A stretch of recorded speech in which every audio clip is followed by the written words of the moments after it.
बंद करो, बंद करो, बंद करो। दिल्ली सरकार होश में आओ, होश में आओ, होश में आओ। हमारी तैयारी नहीं चलेगी, नहीं चलेगी, नहीं चलेगी। देश की सच्चाई सच छुपने नहीं देंगे कि पूरी फैक्ट्री की छत उड़ गई, दीवारें टूट गई, जितना अंदर मशीनरी थी सब जल करके खाक हो गई। आग ने ये जो रिहायशी इलाके के अंदर कारखाना चल रहा था, इस आग ने केवल उस कारखाने के मजदूरों को जान माल का नुकसान नहीं किया, आसपास कम से कम 8-10 घर हैं, उनका इतना बुरा नुकसान हुआ है। हम लोग मंजर देख के आए परसों, उससे पहले हमारे ट्रेड यूनियन के साथी गए वहां पर। बहुत ज्यादा क्षति हुई है पड़ोस में भी, जिसको लेके परसों हम लोग डीएम कार्यालय पे प्रदर्शन किया था और मजदूरों के लिए 25 लाख रुपए मुआवजे की मांग की थी उनके आश्रितों के लिए। जो गैर कानूनी तरीके से कारखाने चल रहे हैं रिहायशी इलाकों में, इनको वहां से शिफ्ट करने के लिए बोला गया, क्योंकि ये हजार्डस सामान है। इनसे केवल अपने यहाँ नुकसान नहीं होता, दूसरे आसपास के जगह भी नुकसान होता है।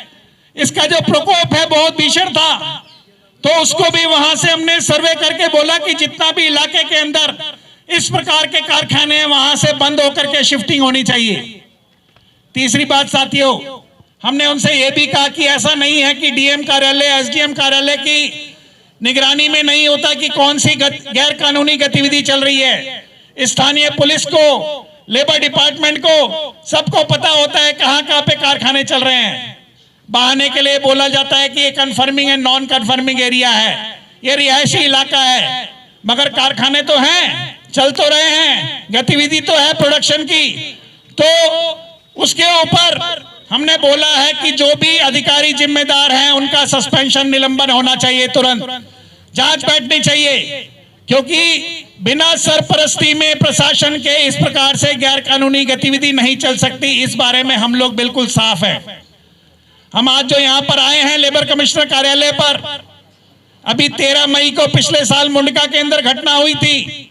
आधिकारिक रूप से 27 लोगों की मौत बताते हैं, मगर जो मजदूर संगठनों का सर्वे था, लगभग 70 से ज्यादा मजदूर वहां पर मरे, महिला और पुरुष मिलाकर के।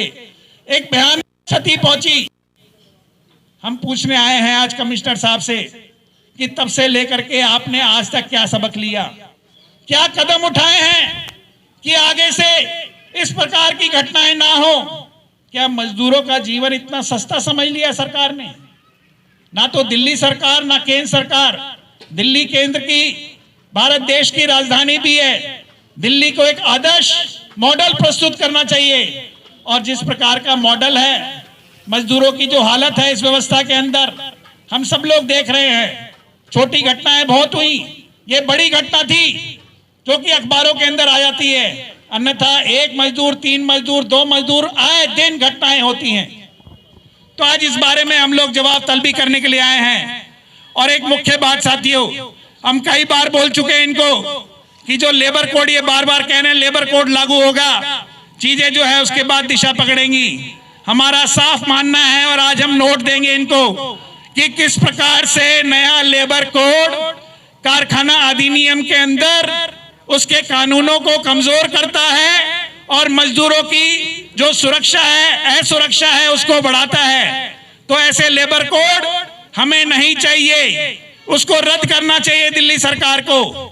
इन मुख्य मांगों के साथ हम लोग आए हैं, और हम दिल्ली सरकार से भी, उपराज्यपाल से भी, के कमिश्नर से भी इस बात को रखेंगे कि कई बार सुप्रीम कोर्ट के अंदर ये मसला जा चुका है कि जो अनऑथराइज तरीके से जो फैक्ट्री, कारखाने चल रहे हैं रिहायशी बस्तियों के अंदर, कई बार इसकी टीम बना करके जांच होके बंदी की गई, मगर राजनीतिक और प्रशासनिक संरक्षण में दोबारा से ये कारखाने पनप जाते हैं।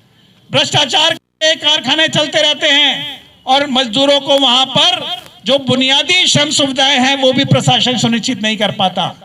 तो मैं अपनी बात को यहाँ विराम दूंगा। हमारे बीच में एटक के साथी कॉमरेड मुकेश हैं, वो अपनी बात रखेंगे, और उसके बाद एक एक सभी संगठन से मेरा विचार